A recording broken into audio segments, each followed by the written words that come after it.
Entonces, veamos cuestiones de derecho de familia. Esto es una preocupación generalizada. Desde hace años que venimos diciendo esto, miren, el 7º Congreso de Derecho de Familia del año 1992 empezó a hablar de la necesidad, de la eficacia, dale que te va. ¿Qué hemos hecho en el proyecto? En el proyecto vamos a mirar 2 artículos. 553. El juez puede imponer al responsable del cumplimiento reiterado de la obligación alimentaria medidas razonables para asegurar la eficacia de la sentencia. Abierta, una norma abierta. Ay, doctora, ¿cuántas facultades le dan ustedes a los jueces en este proyecto? ¿Qué inseguridad jurídica generan esas normas? Pero en materia alimentaria, que son las sentencias más incumplidas que hay en el país, necesitamos jueces creativos, como fue Duto en aquella sentencia, que dijo, este señor, que se las pasa todos los fines de semana en el Uruguay, en las mejores playas, que tiene tarjetas de crédito, que etcétera, etcétera, etcétera, pero que no tiene bienes y no cumple con las cuotas alimentarias a sus hijos, entonces, así como en el concurso, puedo al fallido decirle, usted no sale del país, salvo que yo lo autorice, a usted, señor, le digo que para viajar a las costas uruguayas, tiene que depositar la plata de los alimentos. En cuanto lo deposite, lo autorizo a salir del país. Ya salieron algunos a decir violación del derecho a salir del país. Ninguna violación. El juez lo que le está diciendo es, señor juez, usted, si el fallido, tenemos una disposición legal, pues acá lo que tenemos es un señor que se pasea por las playas y no le pasa alimento a sus hijos. Igual para las medidas de comunicación. Dice el proyecto, el juez puede imponer al responsable del incumplimiento reiterado del régimen de comunicación establecido por sentencia o convenio homologado medidas razonables para asegurar su eficacia. Vamos a tener una norma para que los jueces, estos de los que se hablaba esta mañana, no le tengan miedo y se apoyan en una norma que diga que puede ser creativo y que puede establecer otras sanciones. Eso internacionalmente nos va a generar mayores obligaciones, porque vamos a tener una norma expresa que está autorizando al juez a decir, haga esto. Si no lo hice, omisión judicial. Y cuando hablamos de los principios generales de los procesos de familia, lo dice con todas las letras. El proceso en materia de familia debe respetar los principios de tutela judicial efectiva. Ya ha salido alguno a decir, ¿qué es eso? Y yo le digo, lee la Constitución española. Y lo que dicen todos los procesalistas y vas a saber lo que es la tutela judicial efectiva. ¿Dónde, en qué mundo estás viviendo? ¿Qué libro de familia estás leyendo? Bueno, ahora, en algunos casos, enfrento el derecho a la ejecución con el interés superior del niño. Parece mentira, porque el interés superior del niño normalmente está en que se ejecute la decisión que normalmente ha tenido en cuenta ese interés superior. Pero vamos a ver algunos casos en los que pueden estar confrontadas. Por ejemplo, los casos vinculados a la Convención de la Haya, esto que se llama como conocido secuestro internacional de los niños. Nuestra Corte viene sosteniendo desde el año 2010 una conducta muy severa. ¿Sí? Señores, este traslado ha sido ilegítimo. La excepción del artículo 13, inciso B de la Convención de la Haya te la voy a aplicar muy restrictivamente. Y muy restrictivamente porque, lo dijo en una de estas sentencias ahí puestas, el interés superior del niño no puede estar en permanecer con quien actúa ilícitamente, sino que el interés superior del niño está en permanecer con quien actúa lícitamente, no ilícitamente.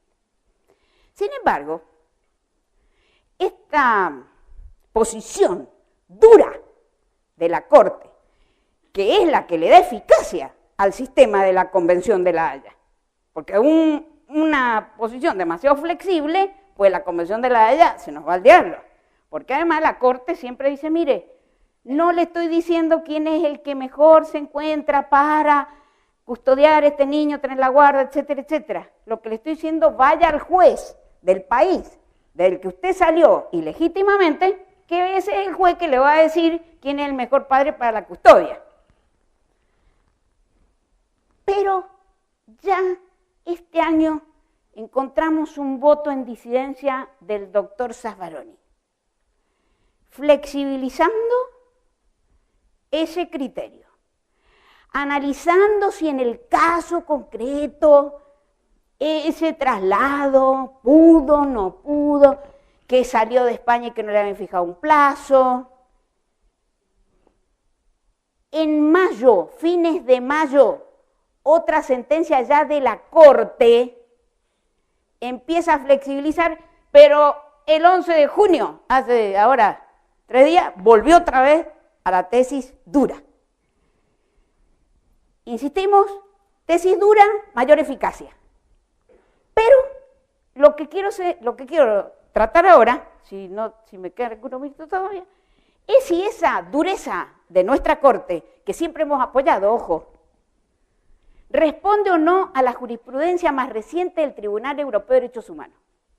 Porque hasta el año 2010, el Tribunal Europeo de Derechos Humanos tenía esa posición, la misma que nuestra Corte Federal.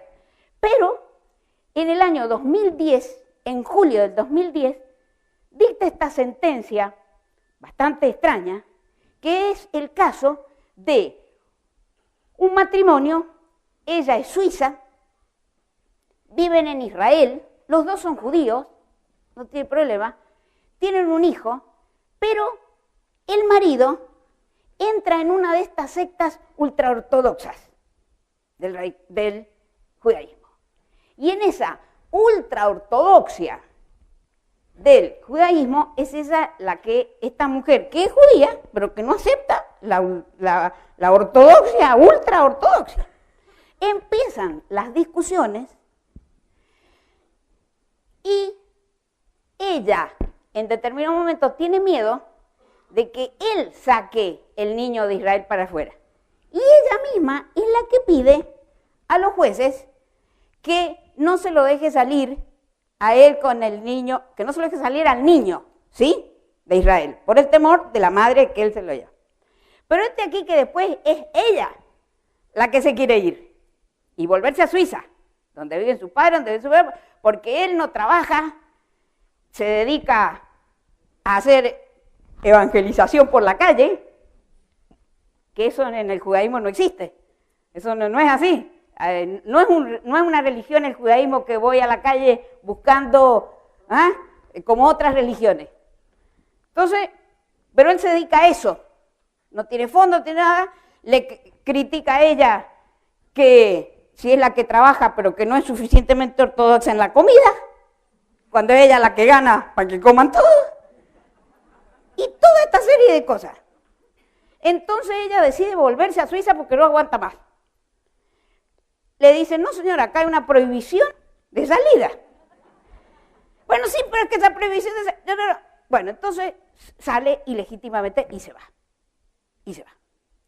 Cuando se va, ahí empieza toda esta lucha, porque ustedes saben que la Convención de La Haya ha dado lugar a que ahora se hagan protocolos para ver cómo se aplica la Convención de La Haya.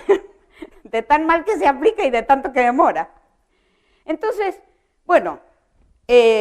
los que saben inglés o francés, bajen esta sentencia de la Corte Europea, porque es muy interesante, del tribunal, que ustedes saben, se baja gratuitamente, todas estas sentencias, pero lo interesante es que a través de esta sentencia, el Tribunal Europeo llega a decir cosas tremendas. Ojo, la sala, a donde fue primero, tenía esta posición dura de nuestra Corte. Pero cuando fui al gran pleno, que tiene ahora el Tribunal Europeo, ahí es donde se revoca. ¿Y qué es lo que empiezan a hacer valer? Que como ella ha salido ilegítimamente de Israel, eso también es un delito. Si ella vuelve, ella puede ser sometida a un proceso penal. Entonces, dice, bueno, pero ¿cómo voy a argumentar eso yo? Si es mi propia torpeza, la comisión de mi propio delito. Sin embargo, el Tribunal Europeo empieza a aceptar esa clase de argumentaciones. Y en definitiva, sin poder contarles cada uno de los argumentos, el tribunal resuelve que esta señora no se tiene que volver a Israel con él.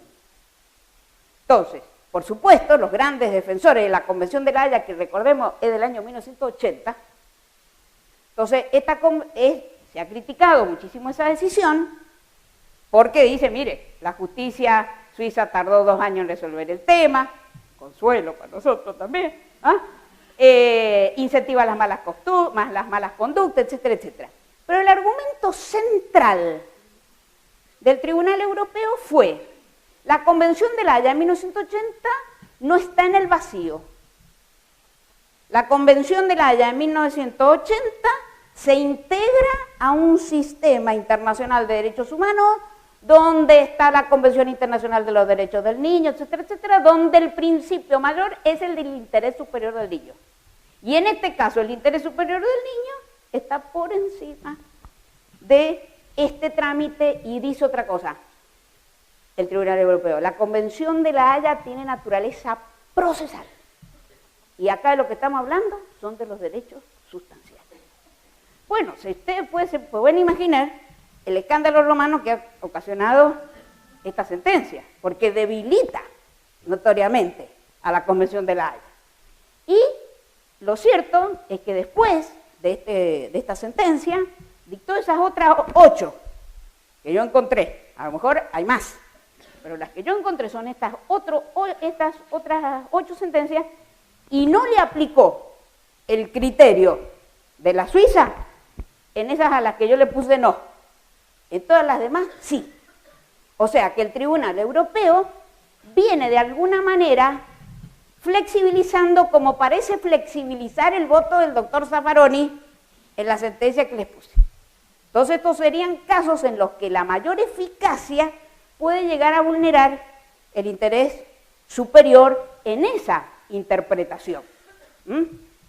Fíjense ustedes que en el caso Fornerón, que tantas veces se ha citado también esta mañana, y que es un problema también de falta de eficacia del sistema judicial, la Corte reconoce todas las vulneraciones de los derechos del señor Fornerón, que son a su vez, para la Corte, violaciones a los derechos de la niña, que ha perdido su identidad biológica frente a este tema.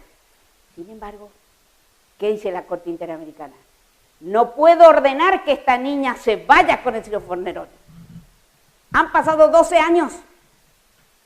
Por lo tanto, lo que voy a incentivar es todo un sistema de comunicación, pero esta niña se queda con su familia.